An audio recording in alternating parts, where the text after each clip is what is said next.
Seja muito bem-vindo, seja muito bem-vinda. Começa agora mais um Alesp Cidadania e no programa de hoje nós vamos contar toda a história e a trajetória do G10 Favelas. Para isso, a gente recebe aqui nos estúdios da Rede Alesp a Jaqueline Amorim e o Gilson Rodrigues. O Gilson Rodrigues, que é o presidente do G10 Favelas. Sejam muito bem-vindos, muito obrigado por aceitar o convite da Rede Alesp. Eu vou começar perguntando para o Gilson como é que começou todo o projeto, né? A gente sabe que é um projeto aí, tem uma trajetória muito longa, né? Mas é legal a gente explicar para o nosso telespectador desde o começo.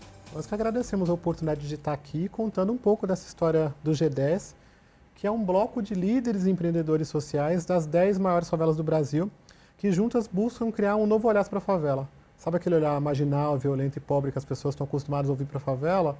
Esse já não nos interessa mais. Nós queremos um olhar potente, organizado, que sabe o que quer. E a gente se inspira no G7 e no G20 dos países ricos. Esse ano é o ano do G20 no Brasil. Nós nos inspiramos neste bloco de países ricos para sermos as favelas ricas.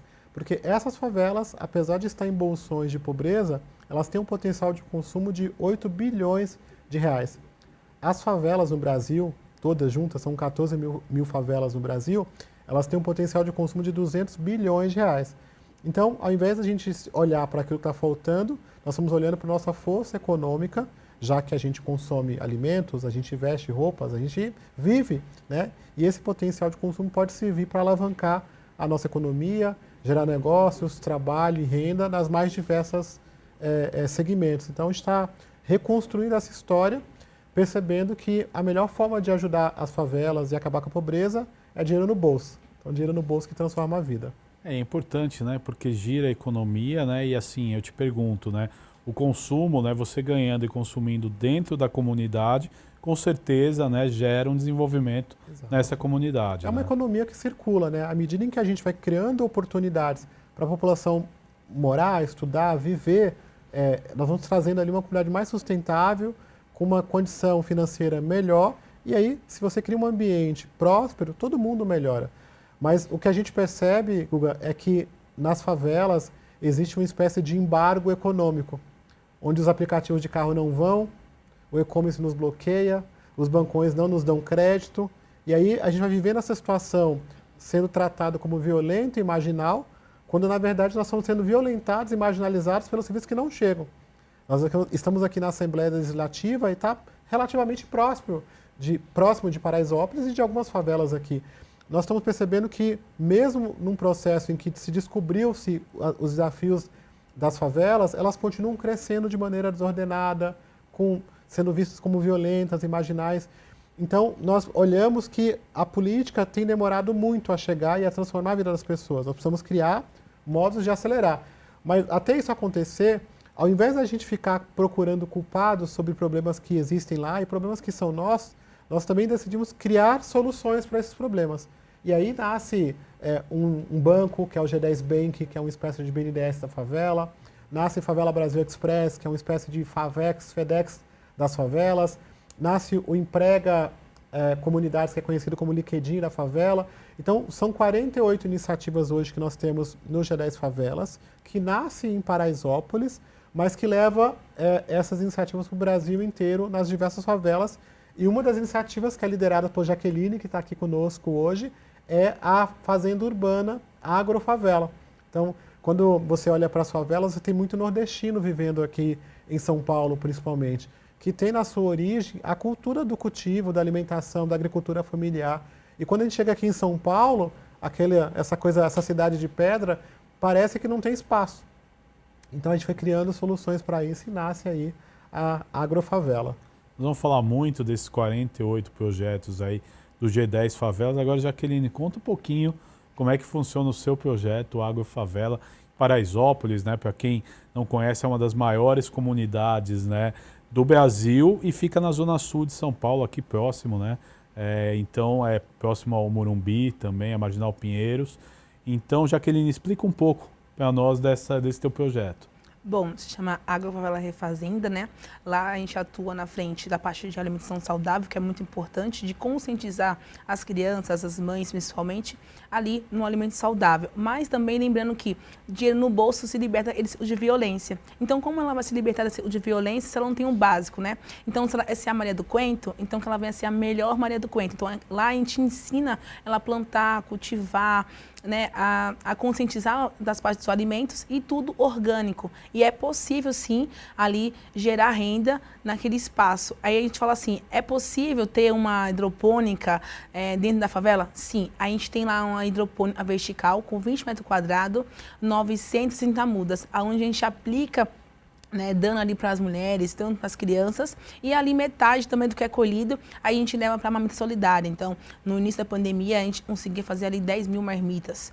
E ali, às vezes, não tinha nem proteína, mas pelo menos tinha um legume, tinha uma fruta, né? E a ideia realmente é formar. Então, a gente tem a parte social, que a gente entrega, cultiva, ensina, né, que é muito importante, mas também tem as fazendeiras urbanas, então que elas venham replicar isso nas suas casas. Então, a hidropônica vertical, a gente dá para elas, ou a bombona também, que é um vaso maior, e ela pode ali na laje, pode fazer um off-top, né? A gente fala, né? Deixar bem chique ali na laje dela, e ali conseguir pegar o coentro, conseguir pegar ali a alface, e se alimentar daquela hortaliça, mas também conseguir vender, replicar isso, para gerar ali renda. Isso é muito importante, a gente conscientiza isso para as pessoas, elas conseguirem vender, conseguirem replicar e ter uma qualidade de vida melhor, né? Então, quando a gente se fala de verde na pandemia, ela estava imune ali, né, à Covid. Mas como está imune à Covid se ela não tinha o básico, que era arroz e feijão? Então, a importância de ter a nossa Agrofavela Refazenda. Vai fazer 4 anos agora, dia 16 de outubro, né? Já foram impactadas mais de 4 mil mulheres, diretamente e indiretamente. E é isso, assim, a tendência é crescer mais e estar em lugares onde as favelas não conseguem chegar ali a agro, né? De fato, mostrar um alimento saudável e de qualidade. É muito legal, Guga, a provocação da agrofavela, porque a gente está acostumado a ouvir que a agro é pop, a agro é tech, a agro é tudo, e a agro, na verdade, ela vem do agricultor, que é da nossa origem, né? Então, verdade. Você pega em Paraisópolis, onde está a agrofavela, 85% são nordestinos ou filhos nordestinos, que tem isso na sua cultura e que acaba se perdendo no dia a dia dessa grande metrópole que é São Paulo. Nós fazemos um resgate, formamos fazendeiras urbanas. Essas fazendeiras, elas vão fazer a disseminação dessa cultura nas suas lajes, então tem os famosos rooftops das favelas, que são as lajes, e ali ela consegue, com uma instalação, poder usufruir daquele alimento, daqueles temperos, de chás, de produtos que antes diziam que não dá para fazer. Então nós estamos reproduzindo isso.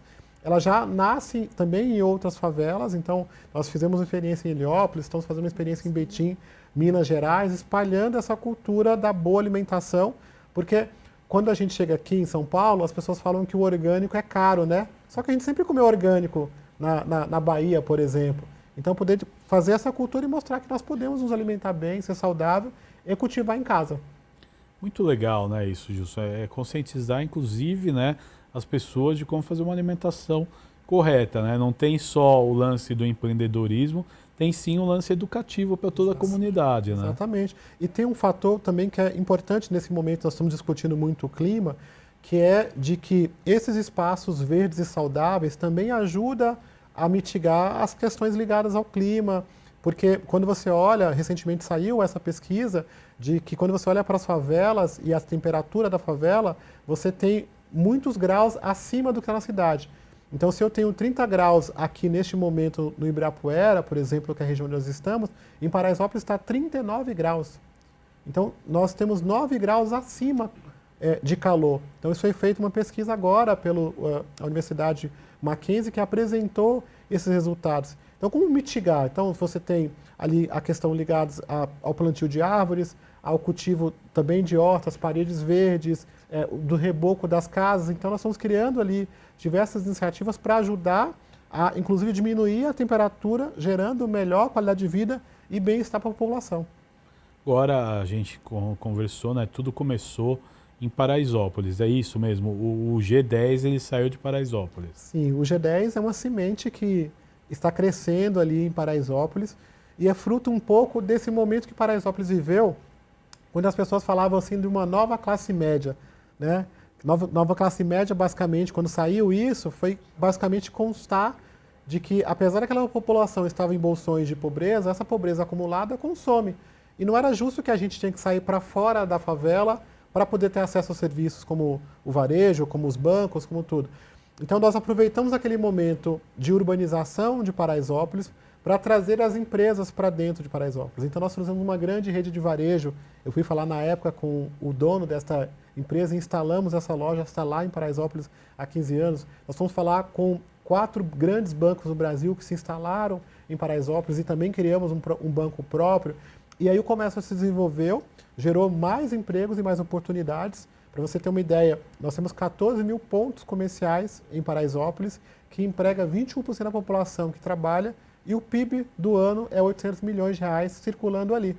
Ou seja, é uma população que consome, que quer consumir bem e que precisa ter acesso aos serviços todos. Então, eu olho assim de que, como que um grupo de favelas tem um potencial de 8 bilhões de reais e ele é ignorado, né? Então, em São Paulo tem Paraisópolis e Heliópolis com grande PIB. Quando você olha para as favelas, se você visse, se a favela fosse uma empresa, nós seríamos provavelmente a Petrobras ou a Vale. Então, não dá para ignorar essa economia. Então, nós estamos mostrando que fazemos parte da economia, que nós queremos ser tratados como clientes e não como não clientes ou como clientes problemas, sabe? Então, é criar soluções e ajudar essa favela a empreender. E temos gerado muitos cases. Então, você tem uma ideia, por exemplo, nós temos parcerias com o e-commerce, nas mais diversas empresas, onde nós criamos microcentros logísticos dentro da favela. E aí, quando você geralmente coloca assim, o endereço de Paraisópolis para algum e-commerce, o CEP está bloqueado. Eles não entregam nesses locais, porque por diversos problemas. E aí, nós criamos um centro de distribuição pela Favela Brasil Express. A Favela Brasil Express recebe esses produtos e entrega diretamente na residência dos moradores. Isso, nos últimos 3 anos, eles entregaram uma carga de 2 bilhões de reais em mercadorias em 7 favelas. Então, provou que a população consome, e também consome na internet. Ela vai consumir desde o chaveiro até o iPhone, porque eu tenho a periferia da periferia. Mas nós queremos ter o direito, como todo mundo no bairro, de receber na nossa residência. É um case de sucesso que fez até um IPO na Bolsa de Valores da favela, que foi uma ferramenta que nós criamos para ajudar a impulsionar os negócios de favela.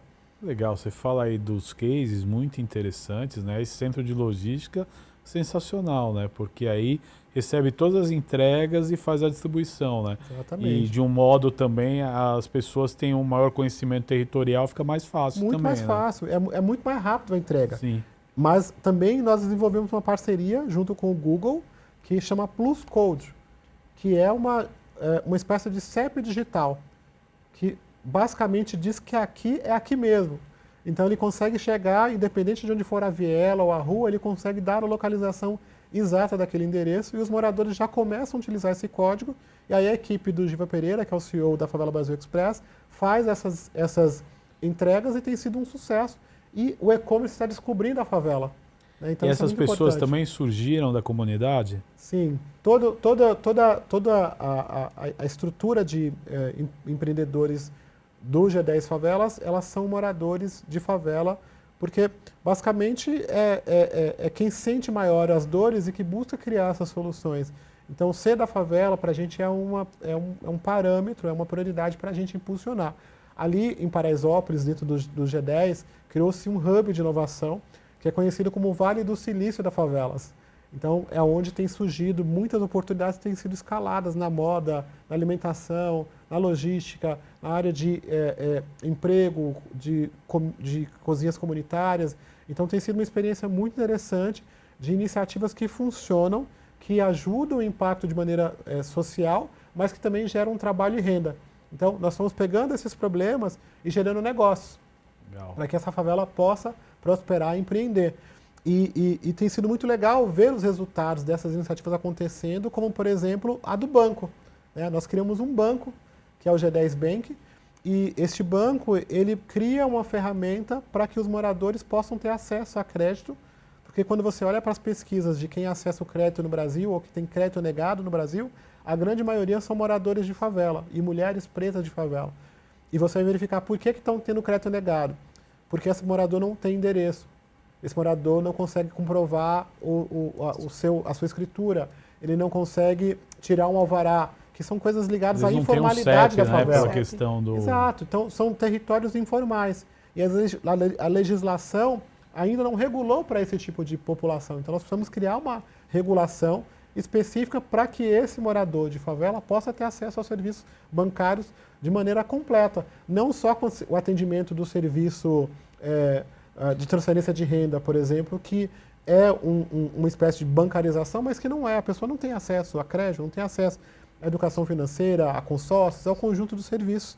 Então, no G10 Bank, nós criamos um conjunto de iniciativas com consórcio, com seguros, com conta digital, com crédito, para que esse morador possa estar contemplado, e tem sido muito legal a experiência do G10 Bank. Interessante, né? E tem fomentado aí várias atividades, né? Provavelmente, principalmente da pessoa ter acesso, né, a um crédito que até antes era bem difícil. Não podia. Né? E também nós criamos, junto a uma parceria do Banco Central, a gente foi mentorado pelo Lift Lab, nós desenvolvemos um novo score de crédito. Esse score, ele pega uma pessoa como Jaqueline e vai buscar o crédito, a gente não vai consultar o SPC e Serasa dela. Vamos perguntar se ela tem participação na comunidade, se ela vai nas reuniões dos filhos, se os filhos estão com boas notas, como é que é a reputação dela ali no local. Porque às vezes a pessoa também fica prejudicada por causa, às vezes, de uma conta de luz, uma coisa que atrasou. Então, não é essa a nossa principal corte para poder dar crédito. E aí tem facilitado muitos empreendedores a resolver os seus problemas, por exemplo, de restrição e a prosperar. A gente está muito feliz com os resultados. Olha, Gilson, G10 Favelas reúne favelas de onde? Comunidades de que estados do Brasil? O G10 Favelas já está organizado em 16 estados, em mais de 400 favelas do Brasil. Mas as 10 maiores que compõem o bloco, elas estão em 7 estados. 2 aqui em São Paulo, que é Paraisópolis e Heliópolis, 2 no Rio de Janeiro, que é a Rocinha e Rio das Pedras. Nós temos uma no Maranhão, que é Coroadinho, uma em Pernambuco, que é a Casa Amarela. A maior favela do Brasil fica em Brasília, que é Sol Nascente. E tem no Pará, Baixada do Jurunas e do Condor, e no Amazonas temos Cidade de Deus. E aí compõe as 10 maiores favelas do Brasil. Tem uma favela despontando no Ceará, que deve entrar para o bloco e deve descer uma. A Baixadas do Condor vai sair do bloco principal, não porque ela diminuiu a economia, mas porque a favela no Ceará aumentou o PIB. Então devemos ter um novo bloco. Isso é importante também porque gera, né, um fomento, aí, uma competição, uma competição saudável, né, entre... E resgatar essa coisa da favela não violenta. Porque a gente sempre pergunta assim, o que você enxerga quando olha para a favela? Se você está enxergando violência, marginalidade, experimenta olhar para o outro lado. Porque se você nos olhar cada vez mais violento e marginal, nós ficamos mais violentos e marginais. Nós queremos um olhar potente, um olhar organizado, um olhar que precisa de oportunidades, que não quer viver de doação. Então, como é que você ajuda, por exemplo, a construir essa favela próspera e economicamente ativa? Em vez de você só doar, você pode ser cliente. Nós temos lá, por exemplo, um grupo de costureiras, que é o Costurando Sonhos Brasil, que vai promover esse ano a Semana de Moda das Favelas, a Favela Fashion Week. E a Costurando Sonhos tem sido referência no que diz respeito à economia circular. Elas falaram em Harvard, foram para a ONU falar sobre economia circular, e elas têm um grupo de 122 costureiras, já formaram 1.300, e elas produzem moda, mas elas produzem tudo que é de pano. Então nós estamos convocando as grandes empresas para poder produzir esse material. Então, se você é uma empresa e quer produzir uniforme, o Costurando pode produzir para você. Você já produz para alguém. Sacochilas, eventos, brindes. Então, tudo que é tecido, vocês podem estimular essas mulheres a ter um emprego, a ter uma renda, a ter uma oportunidade através desse serviço. Nós temos, por exemplo, um buffet comunitário, que é o Gastro Favela. Então, nesse buffet, se você vai fazer uma festa de aniversário, vai fazer uma feijoada, vai fazer um casamento, contrata o buffet comunitário. Você já contrataria alguém para poder fazer esse serviço. Então, nós estamos mostrando que nós temos mão de obra, que nós temos boas ideias, que tem bons empreendedores e que à medida que a população for descobrindo esses empreendedores, vai gerando mais negócio, trazendo renda e acabando com a pobreza. Faz com que o dinheiro fique dentro da comunidade. Exato. E né? traga novo dinheiro, né? E Exato. traga um novo dinheiro para Paraisópolis e para as favelas no Brasil. Então, a gente aumenta essa renda e, por consequência, as pessoas vão ter mais condições de poder passear com seus filhos, de dar uma melhor educação, de dar um melhor alimentação, eu acho que é uma roda que gira aí, que é bom para todo mundo. Legal. Jaqueline, eu queria saber, né, como é que surgiu na sua vida essa iniciativa, né? Como é que você resolveu se engajar num projeto, né, e falar, olha, eu vou fazer a diferença dentro da minha comunidade, né? Bom, surgiu lá atrás, né, na dor, né, na pandemia. Porque na pandemia, desempregada, mãe solo, como se renovar, como se reinventar, na verdade. E eu tinha acabado de entrar na faculdade, né, de nutrição. E como que fazer isso? E aí foi onde surgiu a oportunidade de entrar e trabalhar como voluntária no G10 Favelas. Como? Presidente de rua. Lá atrás, como formar, né? Como foi formado o presidente de rua? O presidente de rua nada mais é do que eu mais 49 famílias. Então, a gente tinha que mapear as pessoas, ver quem estava precisando ali ao meu derredor. E aí eu tinha o nome, documento daquela pessoa ali para acompanhar, ter aquele cuidado maior. E conforme vai chegando no G10, as coisas, as situações, algo do tipo, aí a gente também dava para aquelas pessoas. Então foi uma forma de cuidar, né, daquelas pessoas. E eu tinha aquele medo, né? Porque na pandemia, todo mundo com problema respiratório, 2 filhos com problemas respiratórios. Mas eu falei assim, não, vai, seja a vontade de Deus, e vamos. E acabei indo. E aí em diante eu fui me dedicando, né, ali no G10, ali me dedicando, foi tudo oportunidade, né? É aquilo. O que falta dentro da favela, né? O que falta dentro das pessoas pra gente hoje? Oportunidades, né? Segurança alimentar, a gente sabe que existe. Então, a gente tem que criar soluções. E aí, fomos criando soluções dentro do G10, né? E aí, era presidente de rua, depois fui trabalhar com as crianças no parte de reforço, depois fui CEO do banco, e aí chegou onde eu queria muito, que era ser coordenadora da Agro-Favela Refazenda. E formar mulheres, cuidar de mulheres, ensinar para elas como plantar, como cultivar e gerar isso, gerar renda de fato. E assim, eu falo para você que mudou totalmente a minha vida, graças a Deus e graças ao G10 Favelas Justo Rodrigues, o Gifa Pereira, é um conjunto, né? Não é ninguém é sozinho, né? E mudou de fato a minha vida, assim, de fato. Hoje eu sou uma mãe solo empoderada, uma mulher preta, dentro da favela, assim como o Gilson, a gente morava no córrego, assim, onde você vê? No Pé Inchado. E no Pé Inchado, todo mundo fala assim, não vai sair de nada dali, né? E aí a gente fala assim, não. Hoje as pessoas me ver a gente, no modo geral, falam, se ela conseguir, eu também posso conseguir. Então é uma forma de inspirar outras mulheres, né? Vira que venha chegar em outras pessoas, né? E outras mulheres que também sofrem de violência ou sofrem algum tipo de situações desagradáveis e ela sair daquela situação, né, no modo geral. E virar empreendedora, virar o que ela quiser. Porque é aquilo, né? Dinheiro no bolso, se liberta de violência, sim, mas é uma forma de conscientizar, de ensinar. E o G10, do modo geral, não mudou só a minha vida, mas a vida de várias mulheres, a vida de várias pessoas, assim, no modo geral. E a gente tem só 4 anos, então, assim, em pouco tempo mudou a vida de muitas pessoas. Imagina, né, daqui a pouco, daqui 10 anos, 5 anos, o tanto que vai mudar, porque nós vamos crescer muito mais. E hoje o seu projeto ele atende quantas pessoas? Envolve quantas pessoas dentro de Paraisópolis? Hoje a gente atende mais ou menos de 120 mulheres por mês, no total, e 25 crianças, porque a gente tem ali na nossa agenda o quê? A gente tem o chá da tarde com a melhor idade, então a gente vai na UBS, atende aquelas senhoras que não conseguem sair do local, elas vão até a nossa horta. A gente também tem as crianças que ali conseguem colocar a mão na terra, sentir um pouquinho daquele alimento e ver, né, o plantio de fato, do plantio até chegar ao seu prato. As mulheres também no tempero. Então a gente tem mais ou menos 200 pessoas por mês ali. Mas assim, já foram impactadas assim, no modo geral, diretamente, mais de 4.000 pessoas, diretamente e indiretamente. E aí a gente faz aquela colheita no geral, no mês, para a gente conseguir também fazer as marmitas. Então, espinafre, couve, alface, aí a gente tem assim tudo orgânico. No Alesp Cidadania de hoje a gente está falando do G10 Favelas, a gente vai para um rápido intervalo, já a gente volta falando muito mais sobre esse trabalho que é realizado nas favelas, nas maiores favelas do Brasil. A gente já volta.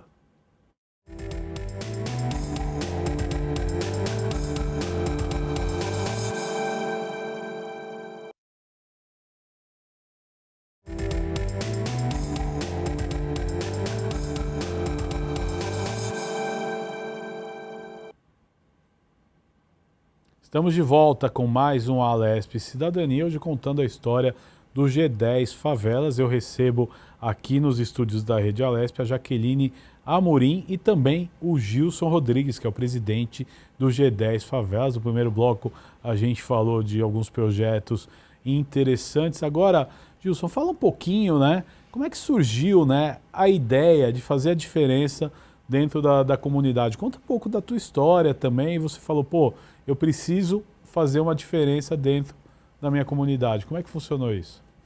Foi uma coisa meio natural, acho que eu tenho um pouco de vocação disso. A Jaqueline trouxe ali que nós viemos da mesma região, que é uma região às margens do córrego do Brejo, que fica numa região chamada Pé Inchado.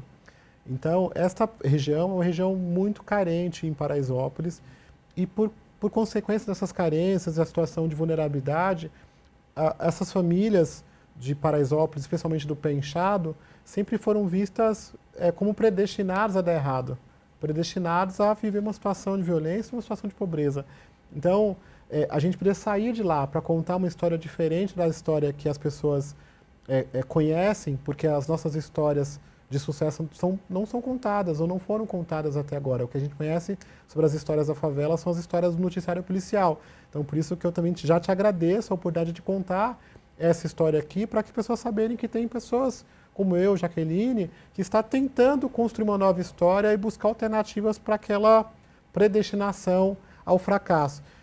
Então, nós vivíamos ali uma condição de vulnerabilidade muito grande, eu em especial, vindo de uma família muito pobre, de uma mulher surda-muda, com 14 irmãos. Então, a gente, depois que a nossa mãe faleceu, ficou sem alternativa. Ou a gente ia para o crime, ou nós íamos buscar uma forma de poder transformar a nossa vida. Então, quando eu comecei, o meu desejo principal era virar gente, né? As pessoas diziam, os filhos da muda vão crescer e não vão virar gente. É um ditado meio que baiano, dizendo que a gente daria errado. E eu queria dar certo, e encontrei no serviço comunitário uma alternativa para salvar minha vida. Então, primeiro, eu fui para a escola. Na escola eu tive muitos apoios dos meus professores, a qual eu agradeço até hoje. Depois eu me envolvi com a associação de moradores, virei presidente da União dos Moradores e não saí mais desse engajamento comunitário e percebi que, a partir deste engajamento, eu estava transformando a minha vida e mostrando também que outras pessoas que se colocavam, às vezes, numa condição de coitadinho, de pobreza ou de predestinado a dar errado, não precisaria construir esta história ruim, que poderia reconstruir essa história.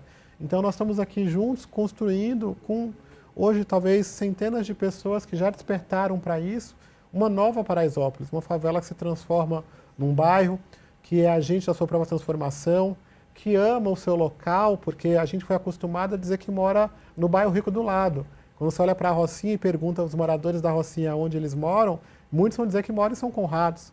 Quando você olha, pergunta para Paraisópolis, muitas pessoas vão dizer que moram no Morumbi. E a gente quer poder dizer que mora com orgulho em Paraisópolis. E como que resolvemos isso? Aprendemos a amar Paraisópolis. Amar para ficar. Amar para mudar a rua, para poder melhorar os projetos. E à medida em que a gente foi melhorando essa comunidade, a gente foi melhorando a nós mesmos e criando mais condições para que a gente possa viver. Então, quando a gente descobriu que nós poderíamos ser agentes da nossa própria transformação, CEOs de nós mesmos, as coisas começaram a mudar. A gente foi ganhando mais consciência do que é o mundo, do que é uma favela, e a partir disso também cobrar do governo e da sociedade uma participação maior para transformar a vida dessas pessoas. Então, o movimento que aconteceu, de alguma forma, foi a falta de alternativas, né? Eu não tinha outra alternativa, ou eu ia para o bem, ou ia para o mal, e o bem sempre vence, e nós fomos trabalhando e puxando para que essas coisas acontecessem. Nós ainda temos uma jornada para fazer. Eu já estou desde meus 14 anos trabalhando nesse movimento comunitário, mas percebo hoje que Paraisópolis é uma referência para as outras favelas. Muita gente me chama de um embaixador das favelas no Brasil, porque nós estamos pegando esse exemplo de Paraisópolis e levando hoje para mais de 400 favelas, reproduzindo esse movimento que a Jaqueline falou, que é o presidente da rua, onde moradores cuidam de um grupo de 50 pessoas. A maioria são mulheres. 83% são mulheres. Então você vê a frente de transformação da favela, as pessoas se engajando, a luta por melhorias, você vê muitas mulheres na frente liderando esse trabalho. Como é que é esse trabalho do presidente de rua? Vocês escolhem entre a comunidade, né, uma mulher ou um homem que comanda aquele grupo, é isso? Exatamente. É o porta-voz, né, das É como se fosse reivindicações. um porta-voz. O presidente de rua, ele surgiu durante o processo do Covid-19, porque as pessoas ficariam isoladas e nós, na favela, ficamos mais descobertos com relação ao Covid. Não dá para fazer o home office. Como fazer em casas pequenas, famílias numerosas, ainda falta água, a ambulância não chega, então nós desenvolvemos uma tecnologia para que nós pudéssemos cuidar uns dos outros. Então o grupo de moradores escolhia um presidente, então ele era escolhido, e esse presidente é a nossa ponte para poder levar acesso aos serviços e mesmo às doações. E durante a pandemia, este presidente é quem autorizava este morador a ir para o isolamento. Então, quando a pessoa testava positivo, nós criamos ali centros de isolamento para isolar essas pessoas, para que a doença não se espalhasse na favela. E também é esse presidente que acionava as ambulâncias, porque nós contratamos ambulâncias 24 horas, já que o SAMU não vinha e não vem em Paraisópolis, nós contratamos então quem podia ligar para o SAMU, quem tinha o telefone do SAMU, eram os presidentes. E aí, passada a pandemia, os presidentes se engajou muito mais para empreender. Então, os presidentes de rua hoje são as fazendeiras urbanas, são as costureiras do Costurando Sonhos, são as cozinheiras do Gastro Favela, são as pessoas que estão entregando no Favela Brasil Express. Então, é uma grande rede de moradores voluntários transformando a sua própria favela. Em geral, o voluntário de favela é gente de fora. Então, o que nós percebemos? Nós também podemos ser voluntários. E hoje nós somos a maior rede de moradores voluntários de dentro de uma favela. São mais de 4.000 presidentes de rua tocando e ajudando a organizar esse trabalho pelo Brasil inteiro. 4.000 no Brasil inteiro, em Paraisópolis são quantos? 658 presidentes, 658. 83% são mulheres. Então Legal. É muito especial como Paraisópolis tem se engajado e mantido esse engajamento. Nós ganhamos muitos prêmios por conta desse trabalho, tem muitos documentários, muitas pesquisas que foram feitas de como a favela se organizou para combater o vírus e deixar isso como um legado, né? O grande legado é a forma como a comunidade se organizou. Eu me lembro em algum momento que durante a pandemia vocês montaram uma estrutura mesmo, né? Sim. Que é o que você contou, isolamento e tudo, e uma coordenação. Acho que isso evitou com certeza muitas mortes, né? Foram 10 iniciativas de mitigação do Covid-19 que foi atestado por alguns institutos de que o nosso modelo de mitigação foi melhor do que o modelo de mitigação dos governos, porque a nossa taxa de contaminação foi muito menor. Então, isso nos rendeu algumas capas de jornais, inclusive como o Washington Post. Aqui no Brasil, como capa de tudo. Recebemos prêmios da Fundação Schwab, Empreendedor Social do Ano, Direitos Humanos. Então, assim, tudo porque esta comunidade se organizou, criou essas iniciativas e aí outras favelas no Brasil, olhando para o que estava acontecendo, começaram a reproduzir. Então, essa semente que Paraisópolis plantou hoje está no Brasil inteiro e a gente tem levado iniciativas até para o mundo. Eu já estive em 17 países contando como a favela se organizou, se mobilizou e está transformando essa realidade. Agora, Gilson, é interessante, né? E aí eu acho que você tem, né, expertise para falar para o nosso telespectador como a gente cria oportunidades para essa criançada que está dentro da comunidade, para essa juventude, né? Que, como você falou, né, quer dar certo na vida, mas precisa de oportunidades, né? Como é que você cria ambiente seguro para que elas tenham as oportunidades devidas? Eu acho que um primeiro movimento que nós temos feito é mostrado assim, de que não existe uma cidade boa com a favela ruim. É como nós falamos sobre o Morumbi, né? Então não existe um Morumbi bom com Paraisópolis ruim. E basicamente estamos dizendo que nós fazemos parte da cidade, fazemos parte do Brasil. E nós não queremos ser parte dos problemas, queremos fazer parte da solução. Então, à medida em que nós vamos criando convivência, a gente vai quebrando todos os aspectos de violência, de criminalidade e dos medos. Porque o medo impede, às vezes, que o morador do bairro vá até a favela. Então, o primeiro contato é assim, tenha contato. Né? Olhe, procure ali uma instituição, procure uma organização, porque sempre tem oportunidade de ajudar e tem muita gente que quer ajudar e não sabe como. Então, faça o primeiro contato. Procure uma organização, vá visitar, porque é importante que hoje em dia tem uma moda sobre trabalhos sociais, empreendedorismo, que nem sempre está tendo aquela entrega que, às vezes, o marketing faz. Né? Então, é importante que você visite e que você olhe se aquilo está acontecendo de verdade. E à medida que você conhece, você pode olhar para a sua empresa e falar, será que tem uma vaga de estágio aqui? Será que tem uma oportunidade de trabalho? E aí você pode conectar com o LinkedIn da favela e fazer essa empresa ser mais diversa. Então, eu vou fazer uma festa, por exemplo, e aí eu posso contratar um buffet, ou eu posso contratar um buffet de mulheres, é mais sustentável, eu estou apoiando a comunidade.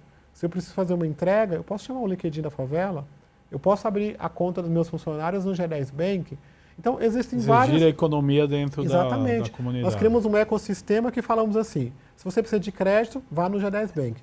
Precisa de entrega, Favela Brasil Express. Quer se alimentar, Agrofavela e Gastrofavela com alimentação saudável. Precisa de comunicação, procura a Cria Brasil, a Mais Favela TV. Precisa de uma pesquisa, procure o Favela Diz. Então, é uma solução dentro desse ecossistema que nós estamos criando para diversos fatores. Então, são 48 iniciativas de 106 que nós vamos criar ainda. Nós estamos criando, por exemplo, a primeira seguradora da favela. Nós desenvolvemos uma parceria com a Mafre Seguros e criamos um microseguros onde a gente segura aquela população, tem auxílio funerário, segura o comércio, os produtos, e aí o produto está tão bom que a gente decidiu criar a primeira seguradora da favela. Nós temos um jovem que está criando a primeira importadora de produtos da favela. Porque você tem lá as cozinheiras, você tem a horta produzindo alimentos, você tem uma série de coisas que acontecem ali que você pode vender para fora. E aí é um dinheiro novo que chega para a favela. Nós temos, por exemplo, os aplicativos de carro não vão lá. Se os aplicativos de carro não estão percebendo que está perdendo uma parcela importante da economia, nós estamos criando o nosso aplicativo, que é o aplicativo da favela. Vai se chamar Bora Tuc. É um aplicativo para moradores da própria favela. Então, é criar soluções, porque ficar olhando para os problemas e reclamando do governo, achando culpados, não nos fez chegar em nenhum lugar. Nós queremos criar nossas próprias soluções, porque a gente sente que se quisessem de fato erradicar as favelas e transformá-las num bairro, numa cidade rica, num estado rico, num Brasil rico, já teriam feito. Paraisópolis está com mais de 100 anos, do lado do Palácio do Governo, no coração do Morumbi. Será que não tem ninguém que consegue ajudar e transformar Paraisópolis num bairro, de fato, que não seja uma ação pontual? Então, existe ali uma força que inibe que as favelas não sejam transformadas em bairro. Tem algo acontecendo ali. E não é o desejo dos moradores. Eu nunca sonhei em morar na favela. Eu nunca sonhei em morar em cima do córrego. Eu nunca sonhei em morar em cima da ribanceira. E os moradores da favela também nunca sonharam. A gente veio para São Paulo para ficar rico, para dar educação para os filhos, para ajudar aqueles que ficaram a transformar a vida, mas infelizmente tem um ditado famoso de que São Paulo é terra que filho chora e mãe não vê. E aí a gente vai lidando com as nossas dificuldades, tentando superá-las, mas eu acho que agora estamos numa fase diferente em que podemos sonhar de fato com essa prosperidade, mas é tão diferente falar sobre isso que nós queremos mostrar de que tem um menino em Paraisópolis que criou uma empresa de logística, que tem 250 funcionários, que faturou 20 milhões no ano passado, fazendo o que o governo não conseguiu fazer até agora, entregar uma encomenda, uma carta diretamente na porta. Interessante, Jaqueline. E você, como mulher, né, quais os desafios que vocês enfrentam dentro da comunidade, né? Como é que vocês trabalham isso para sair vencedoras? Na verdade, só ser mulher já é um grande desafio. Agora, ser mulher preta, mãe solo, é um desafio redobrado. Mas aí a gente mostra assim, a gente sabe que tem desafio, mas a gente quer ultrapassar esses desafios e mostrar para elas assim, olha, se eu conseguir, você também consegue. Então, tem vários exemplos dentro da favela. Então, mostrando e contando histórias e mostrando, como o Justo falou, a gente mostra as soluções, né? Porque a gente sabe que a solução somos nós mesmos. Se a gente não criar a solução, se a gente não criar essa ideia, essa transformação, não vai acontecer. O nosso grande desafio é que essas mulheres conseguem se enxergar e sair desse ciclo de situações, né? E mostrar assim, olha, vamos para esse caminho. A gente não quer falar do culpado, a gente não quer falar ali, não mostrar não, a gente não quer falar do culpado, a gente não quer mostrar ali o problema, mas mostrar a solução e, de fato, gerar renda porque é um grande desafio para elas. Olha, vamos lá, vamos empreender. O que você gosta de fazer? Ah, você gosta de costurar? Então vamos costurando os sonhos. Você quer um emprego? Então vamos num emprega, vamos fazer algo diferente. Quer o administrativo da empresa? Então vamos. Ah, eu quero plantar. Então vamos. Então, assim, é mostrar para ela o caminho, né? E, de fato, como a gente sempre fala, né? A gente ensina a plantar, a gente dá a vara, dá o peixe, né? Dá todo o equipamento para a pessoa ali seguir em diante. Nosso grande desafio hoje é mostrar o potencial delas. Falar assim, não, é possível, vamos lá, você consegue também. E segurar na mão dela assim, por ser mulher, assim, é um grande desafio. Porque o potencial é o mesmo, mas não é reconhecido. Você pode ver, você vai em qualquer lugar, não é a mesma coisa. Então, assim, você tem que quebrando, né, esses tabus, quebrando essas bolhas. E mostrar que é possível, sim, estar aqui hoje, falar um pouco da minha história, falar um pouco das situações de hoje no Paraisópolis, das favelas, estar fora do país, mostrar esse potencial. Então, é sim possível, mas é aquilo, com dinheiro no bolso, com educação, com dar essa visão para essas pessoas hoje. E é isso, assim, dia após dia é uma luta. Muito interessante. Agora, Gilson, você citou várias soluções, aí você já falou de seguradora, empresa de logística, né, gastronomia e tal. Conta mais algumas dessas novidades interessantes, né? E como, né, o público que nos assiste pode também ter acesso a elas, né? Sim, tem muitas boas iniciativas. Uma que eu gosto de contar muito é a Bolsa de Valores da Favela. A Bolsa de Valores da Favela é uma solução para os empreendedores de favela poder abrir seu IPO e captar investimento para desenvolver o seu negócio. Quando você olha para a favela, muitos bancões estão negando crédito. Ou quando dá crédito, é aquele crédito pequenininho que é mais caro do que o agiota. Já viu isso? O juro é altíssimo, a pessoa não vale a pena pegar. Então, por vezes, a gente se coloca numa condição que não tem como ter acesso a crédito, e aí nós partimos para uma outra modalidade, que são os investidores anjos. E aí descobrimos que tem muito investidor anjo que, na verdade, é investidor capeta, que é aquele investidor que quer botar um dinheirinho no seu negócio e levar uma boa parcela da sua empresa. Então, a gente ficava numa condição, às vezes, de sentar numa mesa em que você tinha uma proposta financeira que você ficava refém do investidor, né? Mas precisa do dinheiro, então ficava nessa condição. Então, pensamos, temos que criar uma solução. E aí nasce a Bolsa de Valores da Favela, onde a gente abre uma plataforma de captação de recursos, onde qualquer pessoa da favela ou fora da favela pode investir a partir de R$10 comprando ações destas empresas, e de 3 em 3 meses as empresas, os investidores recebem os resultados dessa operação. A gente teve ali um levantamento da Empíricos, que é uma empresa financeira, e mostrou que o nosso resultado da Bolsa de Valores da Favela é maior do que alguns índices, então que valeria a pena investir nos negócios de favela. A Favela Brasil Express, por exemplo, ela fez um IPO, captou R$980 mil para fazer o processo de ampliação de investimentos. Foram 800 pessoas que colocaram dinheiro lá. Foi muito especial essa primeira ação, provando que isso dá um resultado e que os investidores podem lucrar de maneira saudável, sustentável e justa, apoiando o negócio da favela. Então, a Bolsa de Valores é uma super experiência e que nos deu possibilidade de fazer 2 movimentos muito importantes. O primeiro foi ir a Nova York, na Bolsa de Valores de Nova York, e abrir o pregão da Bolsa de Nova York. Foi uma experiência muito especial. A gente tem ido com um grupo de empreendedores de favela, abrir o pregão na Bolsa de Valores de Nova York, e também aqui em São Paulo, na B3, na Bolsa do Brasil, ter também aberto o pregão aqui na B3, mostrando para os empreendedores que a gente tem a Bolsa de Valores da favela, mas que o nosso objetivo é chegar na Bolsa de Valores de Nova York e na Bolsa do Brasil. Então, o nosso desafio, como a Jaqueline falou, é sempre criar perspectiva, mas também dar o exemplo, porque contar essa história parece tão diferente que a gente nunca viu, entendeu? Eu, quando menino, minha mãe morreu, eu tinha 9 anos, com meus irmãos, em cima do córrego, passando dificuldade na favela Paraisópolis, eu procurava histórias de sucesso de pessoas da favela, mas eu não achava. Então, o que eu queria fazer, o que eu queria ser, uma pessoa do bem, um empresário, eu queria montar negócios e projetos, não tinha ninguém fazendo. Ou nunca se foi falado sobre aquilo. Então, que perspectiva uma mulher preta da favela pode ter de mudar a sua vida se ela não conhece ninguém que de fato mudou e se assumiu como favela? Porque às vezes até saem algumas pessoas da favela, mas elas fingem que não são da favela, elas viram Faria Limers, né? Elas escondem quem são de lá para talvez até se proteger do preconceito, da violência. Nós somos favela, nós temos orgulho de poder viver lá, de transformar aquela realidade e de estar prosperando, e de estar transformando a nossa vida e ajudando a transformar a vida de tantas pessoas. Então, são muitas iniciativas. Eu imagino que quem está vendo a gente agora deve imaginar, olha, dá para fazer tanta coisa.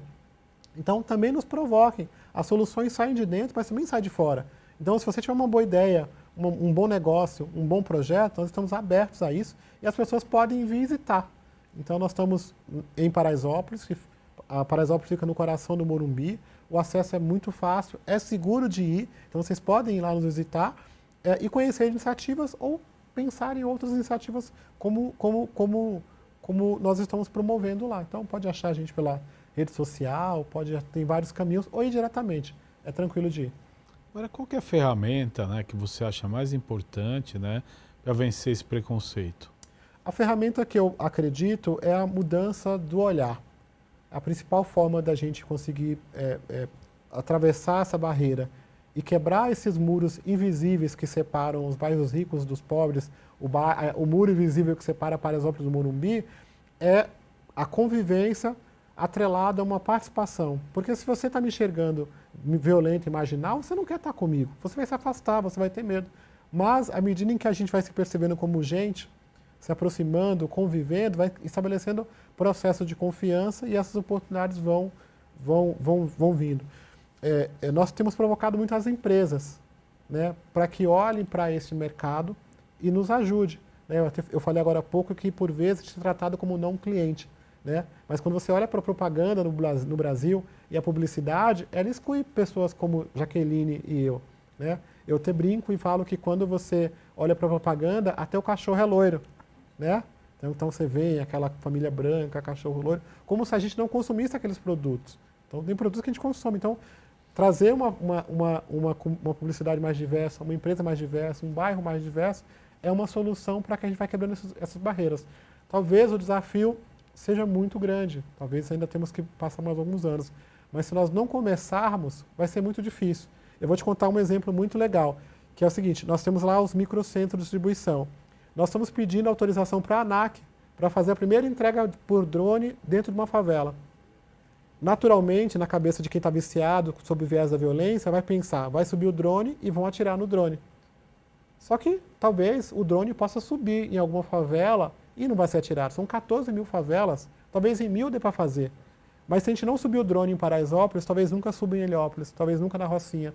Então nós temos sempre que provar que dá para fazer. E provando que dá para fazer, isso se expande, cresce e a favela se desenvolve e vira bairro.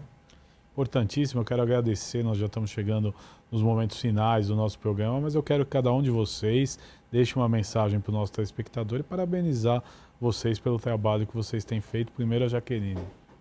Bom, gostaria muito de agradecer, né, por estar aqui para falar um pouco da nossa história e que outras pessoas, outras mulheres, principalmente pretas, periféricas, venham falar a sua história e que a gente venha ouvir, né, que a gente venha dar o primeiro passo, ir lá visitar, conhecer as ONGs no modo geral e dar o primeiro passo. Eu acho que ouvir a nossa história, colocar em prática é uma das primeiras, iniciativas que a gente pode estar fazendo no momento.